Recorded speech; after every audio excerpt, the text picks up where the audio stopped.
Good afternoon, everybody. Welcome to the York School for Business and Society, York University School for Business and Society, where we're delighted to welcome today Andrew Robshaw, who's going to talk to us about his new concept of Thankonomics. Andrew is a managing director of a York-based company called Value Synergistics. He is also he's an expert in strategy and market development. He's a Sloan Fellow of the London Business School and has studied a range of degrees from aeronautics to animal sciences. In terms of his career, Andrew trains as a commodity broker in the City of London, has then ran a successful logistics company in France, and has also run the Chambers of Commerce, the British, Australian and Nordic Chambers of Commerce in Chile. In 2009, Andrew was diagnosed with Parkinson's disease, which kind of developed his life mission, which he's following now in exploring this new paradigm of Thankonomics, which is what he's going to talk to us about today. And Andrew, in 2021, Andrew launched his new book on Thankonomics in York, which is also available. Okay, thanks very much, Bob and Chris, for inviting me here today. I'm going to talk about Thankonomics. It's a radical, revolutionary paradigm change for value, money and appreciation. This has been 20 years in development. There's a book that's on sale. You can get it from the website www.thankonomics.com. These are some of the comments from the people that reviewed the book. This is not a long book, but needs to be read slowly and carefully, and then reread. The concepts presented are powerful and revolutionary, shaking the foundations of economics as we know it, and offering an alternative to the exhausted economic model of the present. Why has nobody else thought of this? People are surely worth more than their ability to make money. We need to value, care and appreciate much more than we do, clearly shown by the current crisis in the current care system. A very topical and apposite book, truly revolutionary. The book is very insightful and provides a very sound basis for strategic value assessment and evaluation, a worthy read for any business executive. A great challenge to current thinking, something we need in today's crazy world. So those are the viewpoints of people from UK, from US and from Australia. It's a really radical new paradigm. It will completely change economics and accountancy. So what I'm going to do today is to present to you why the assessing of value is grossly inadequate for today's society, what we should be measuring, and what are some of the benefits of changing a paradigm. So to tell you about it, it's taken 20 years of development, analysing, observing, investigating. The presentation today is an all-encompassing paradigm change. It completely changes economics, it changes accountancy, and it'll change the way that we assess business and non-commercial organisations. So how did it start? I used to run a business in France, and I realised that there were some fundamental rules to business. And the more I thought about it, I thought about, there's one crucial element to business. What is it? And the purpose of business is value. Why? Because if you don't produce value, you go out of business. So the central purpose of business is value. That was easy enough to work out. But then I had another issue. I didn't know what value was. And I started asking other people. I even went to London Business School. And I was quite shocked to discover that people didn't have an overall assessment of the word value. Now, this is quite concerning to me. But I realised that we use words every day and we take them for granted. So, give you an example. Have you ever thought that the last 4 months of the year are wrong? Why? Because September is the 7th month of the year, but it's the 9th month of the year. October is the 8th month of the year, it's the 10th month of the year. November is the 9th, but it's the 11th, and December is the 10th. So how long has that error existed in our language? Well, actually 2,500 years, believe it or not. It was 509 BC that they added 2 more months to the calendar. And we've got this error in our language for 2,500 years, and we take it for granted. Even more bizarre is the next one, goodbye. You say good morning, you say good evening, you say good afternoon, but what's a bye? use the word every day, but you've no idea what buy is. Most people haven't got an idea. And it's been in our language for 500 years. It actually means God be with you. God be with ye. It's a blessing to say God go with you. So we use these words every day that we don't know what they mean. We don't analyse what they mean. I analyse value and I define it in two terms. There's numerical value, which is a number like 3, 5, 9.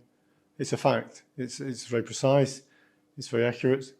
And the subjective value, which is about business, about the productive economy. So what we do with value at the moment is we don't have a holistic view of the definition of value. We have economic value, core value, social value, artistic, work, personal value. But there's no overall definition of value. And if we can't define it, we can't measure it. We can't manage it.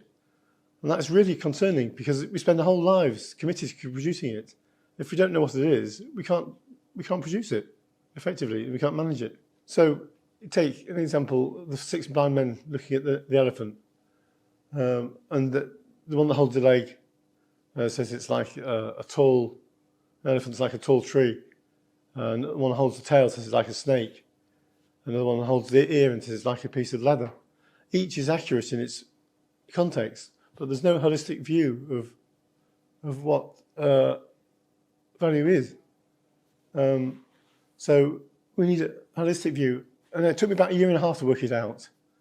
And what it is the effect of an excess over expectations, which motivates to take, repeat, and recommend a decision.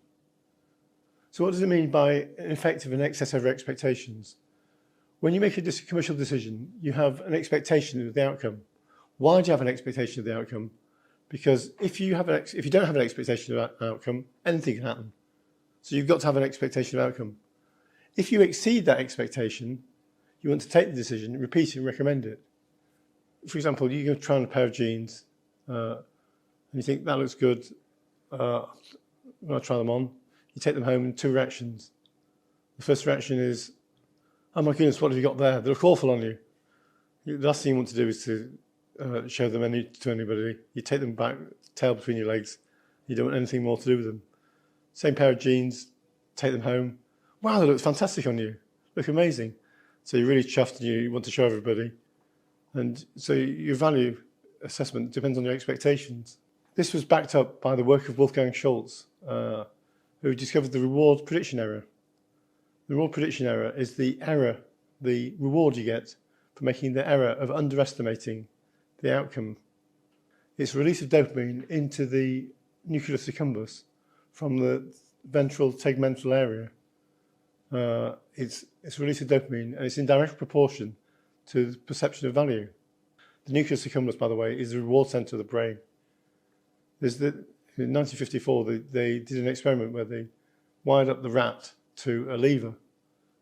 And every time the rat hit the lever, it fired a pulse off into the brain, which released the dopamine into the nucleus accumbens.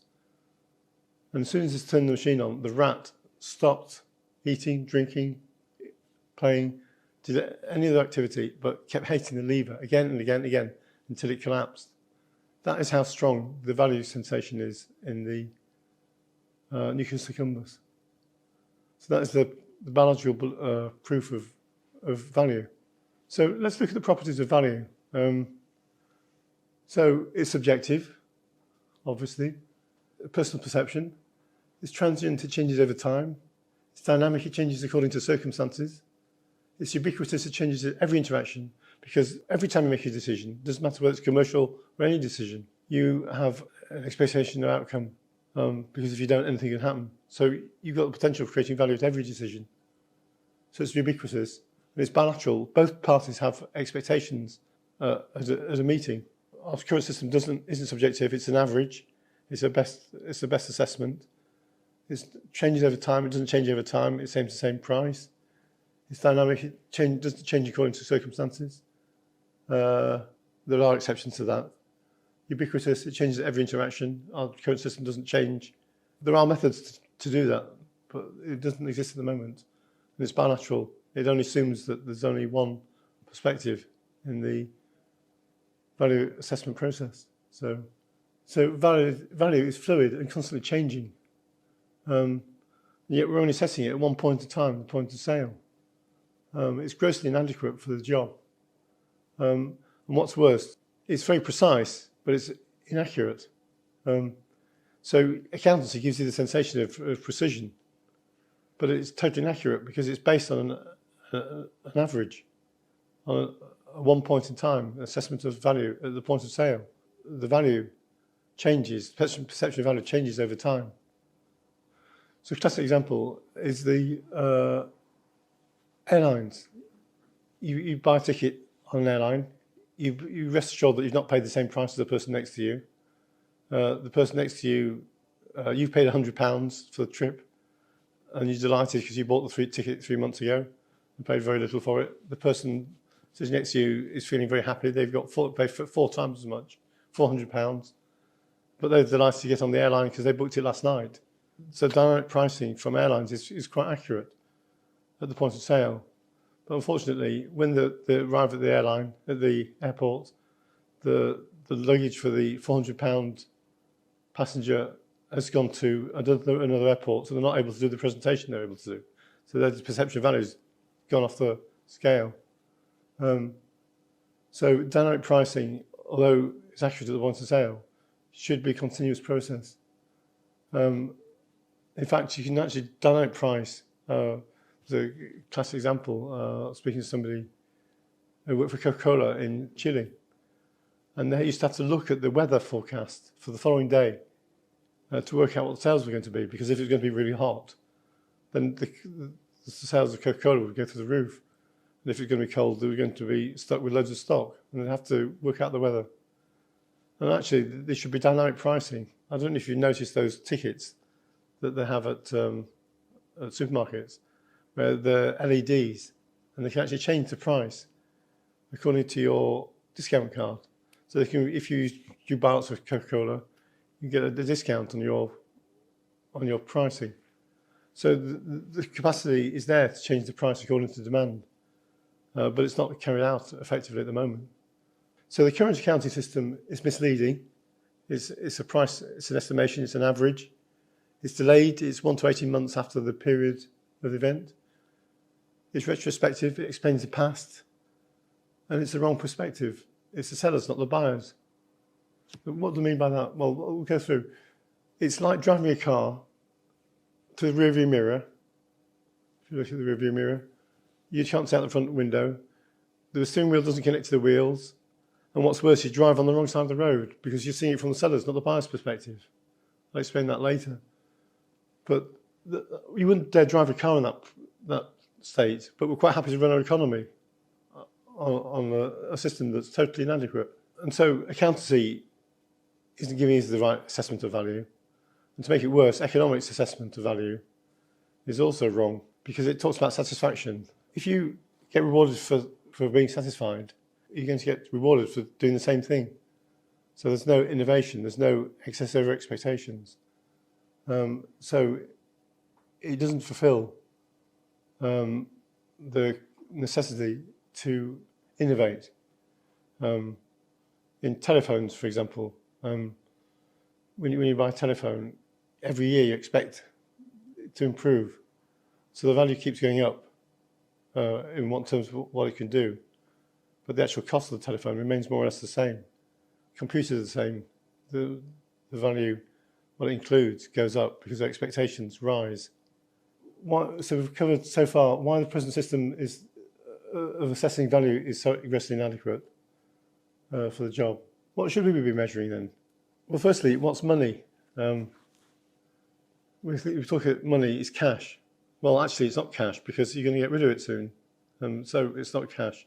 So what is it? It's actually a mechanism to give the right to choose somebody else's productive output. It's a thank you from society for your productive output. It's a way of expressing appreciation. It's a very unusual way of perceiving money, but that's what money is. So we need to be focusing on appreciation. Appreciation is the much overlooked factor in human motivation. We talk about, there's a lot of focus on well-being and happiness at the workplace. But you can't be happy if you're not appreciated. Appreciation is far more fundamental than happiness and well-being. It's a fundamental motivator. Just look at it. The more of it you get appreciated, the more you want to do it. The less of it, if you don't feel appreciated, you stop doing it. Value. If there's no appreciation, there's no value. A piece of art. Some people will adore a piece of art. They'll pay a fortune for it. And other people think, well, what on earth do you want a piece of wallpaper like that for? There's no appreciation. There's no value. So the value is in the appreciation. It's an essential precursor for happiness and well-being. You can't be happy or you can't be feeling well if you're not appreciated. Appreciation, it comes from the Latin to prize.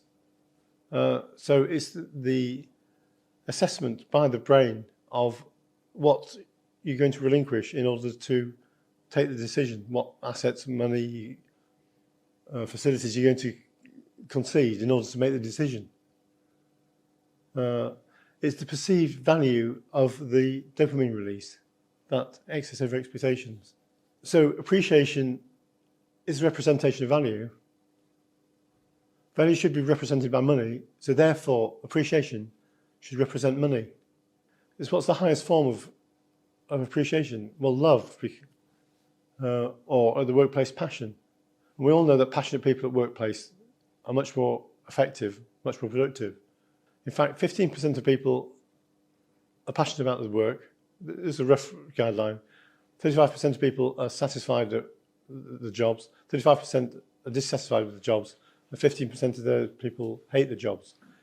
If they could increase the numbers that are passionate about the jobs from 15 to 35%, the productive output would generate more revenue, productivity for the economy, and we generate more money than the entire cost of the education budget.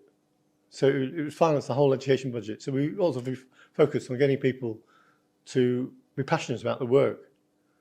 So the government spends about £100,000 on person's education and spends 0 pence on helping people find what they're passionate about. And it's a real shortfall for the government. So I said I mentioned this earlier on. Have you ever thought that accountancy is from the seller's perspective? Price equals cost plus profit. Price. Who sets the price? Who sets the cost? Who sets the profit? All set by the seller. But the seller doesn't have the perception of value. The perception of value comes from the buyer. Because the buyer doesn't appreciate it, it has no value. So we need to be measuring it from the buyer's perspective. Appreciation that equals expectations and plus excess over expectations. Why you have to have expectations? If you don't fulfill the expectations, you won't buy it. For example, it doesn't matter how well a pair of jeans fits you. If you've only got one leg, you're not going to buy it. So we have to change the paradigm to look at it from the buyer's perspective. So what's the difference between commercial and tangible value? The commercial value is measured at the point of sale, just one. It's the tip of the iceberg. But most value is not measured.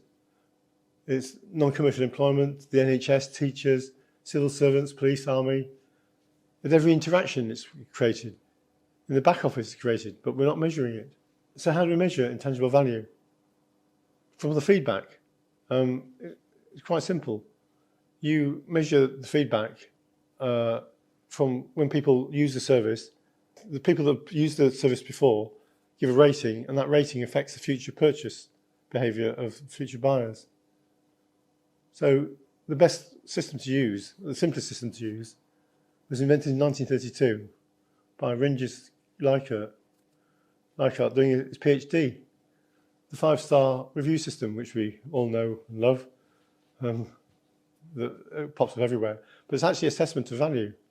It's intangible value, but it influences the future buyer to put a value assessment on the review. So you can use any time there's an opinion, whether it's for a service or somebody's output. Initially, it's a relative scale, so we know that a 5-star service is better than a 3-star service.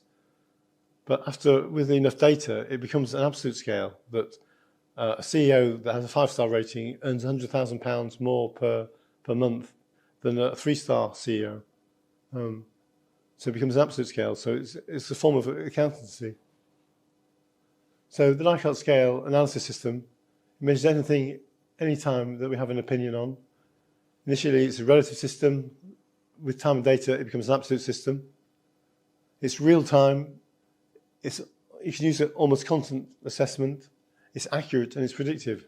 Other ways we can use it to measure doctors is to go downstream from the act. So, for example, the doctor saves a person's life.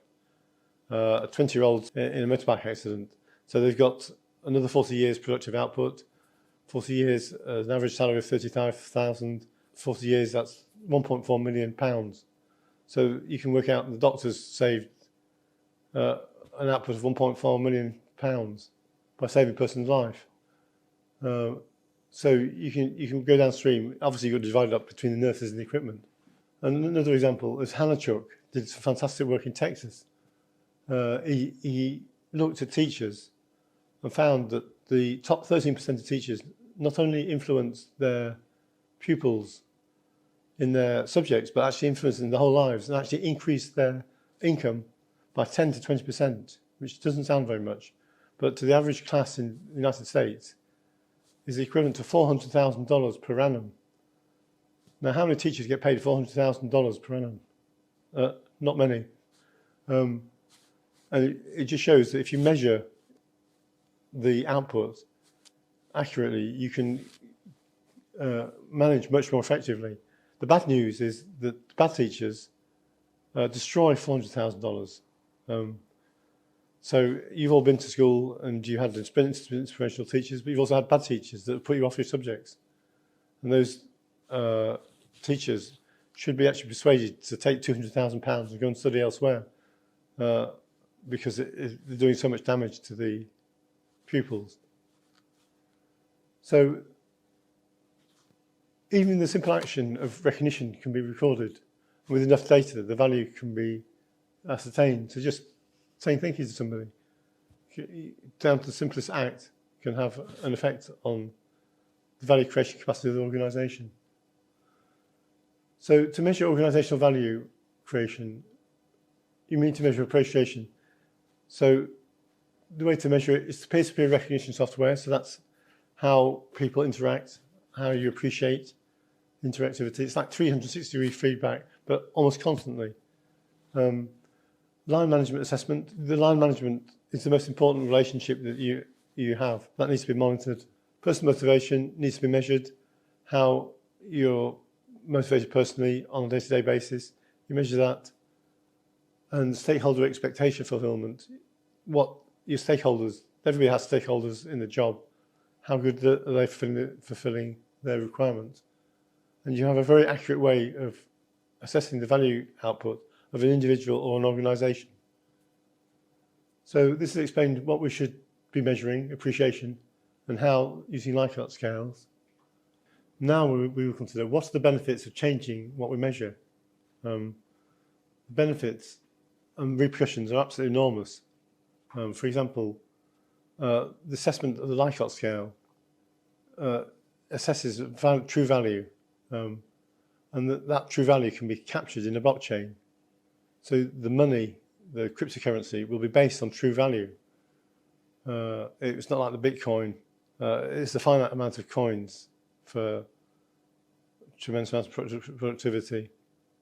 The productivity goes up, but the coins remain the same. So there's an inflation in the currency market.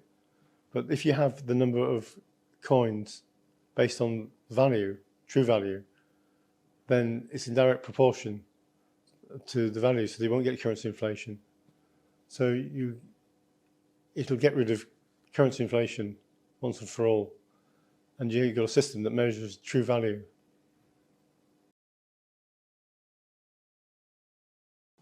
Okay, so Andrew, a question from Anne Sander is asking, in measuring appreciation stroke value by seeking feedback through something like the Likert scale, is there a risk that people will get tired of constantly providing feedback and so stop doing so, unless they're really happy with something or very unhappy, resulting in a skewed view of value? It's one that you have to be careful about. That people don't get bored of it. But people are using it already in the peer-to-peer recognition software. It's a way of remunerating people, saying thank you. If people realise that it's thanking people, then they're much more likely to do it. It's just like part of paying for a service. So once people get used to using it, they'll keep using it and won't hopefully get bored. So the next question comes from Marcelo Bravo, who says, I'm intrigued by a combination of blockchain technology and auctioning to enable dynamic pricing, but that's a longer conversation. Marcelo's far too intelligent for the likes of me. He's CEO of one of the top companies in the country. He's basically dynamic pricing. It should be much more used than it is, but whether it's used just in auctioning is a moot point. Nigel Warren, the question from Nigel Warren is asking, it says, thanks, Andrew. On the previous questions from the room regarding companies being involved, I'm sure we'd have no problem getting companies to be part of the programme. So he's in charge of Queensland, the Queensland economy in the Americas. So any company that exports to the Americas will do through him. So it's great news that he's interested in the concept. Question here from Gabriella Hung says, great conversation and lots of learning to continue sharing.